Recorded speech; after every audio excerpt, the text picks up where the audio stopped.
প্রায় 10 ফুট লম্বা অজগর সাপ আম গাছের উপর উঠে বসে আছে। মানুষের আড়ালে সবাইকে দেখতেছে এই অজগর সাপ।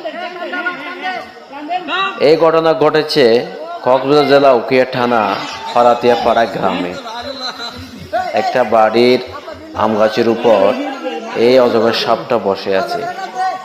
মানুষ দেখেছে এবং এটাকে নামানোর চেষ্টা করতেছে, বাঁশ দিয়ে লেড়ে লেড়ে নামানোর চেষ্টা করতেছে।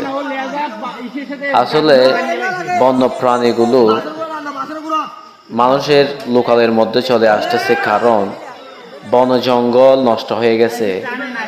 যেখানে বন্য প্রাণীগুলো বসবাস করত সেখানে এখন মানুষ বসবাস করে। তাদের ঘর বাড়ি এখন মানুষের দখলে। সেই জন্য বন্য প্রাণীগুলো লোকালয়ে আসতেছে, লোকালয়ে এসেছে। এটার দরে